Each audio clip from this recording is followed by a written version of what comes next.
ఈరోజు టొమాటో రైస్ని టేస్టీగా ఎలా ప్రిపేర్ చేసుకోవాలో చూసేద్దాం రండి. దీనికోసం ముందుగా రైస్ని తీసుకోవాలి. మీరు బాస్మతి రైస్ని అయినా కూడా తీసుకోవచ్చు. రైస్ని 2 టైమ్స్ బాగా కడిగి 1 అవర్ సోక్ చేసుకోవాలి. ఈలోపు 4 పెద్ద సైజ్ టొమాటోస్కి పైన పార్ట్ని ఇలా కట్ చేసుకొని తీసుకోవాలి. ఒక గిన్నెలో ఈ టొమాటోస్ వేసి వాటర్ పోసి కొద్దిగా ఉప్పు 4 ఎండుమిర్చి కూడా వేసి 10 మినిట్స్ ఉడికించుకోవాలి. తర్వాత స్టవ్ ఆఫ్ చేసి కంప్లీట్గా చల్లారాక పైనున్న తొక్క తీసేసి మిక్సీ జార్లోకి వేసి మెత్తగా మిక్సీ పట్టుకోవాలి.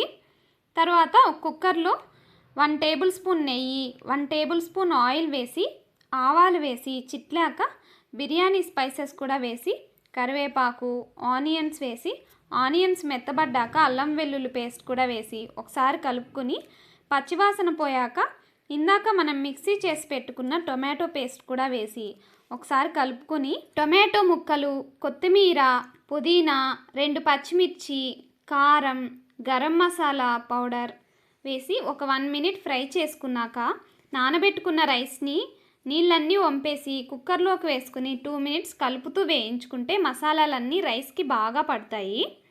ఇప్పుడు 1 గ్లాస్ రైస్కి 2 గ్లాస్ వాటర్ పోసుకుని టేస్ట్కి తగినంత ఉప్పు కూడా వేసి కుక్కర్లో మూత పెట్టి 2 విజిల్స్ రానిచ్చి తర్వాత మూత ఓపెన్ చేసి ఒకసారి రైస్ మొత్తాన్ని కలుపుకుంటే రైస్ మొత్తం ఈవెన్ టేస్ట్ వస్తుంది. తర్వాత ప్లేట్లోకి తీసుకుని ఆనియన్స్తో సర్వ్ చేసుకుంటే టొమాటో రైస్ రెడీ అయిపోతుంది. పిల్లలకి లంచ్ బాక్స్లోకి రైస్ ప్రిపేర్ చేస్తే చాలా ఇష్టంగా తింటారు. సబ్స్క్రైబ్.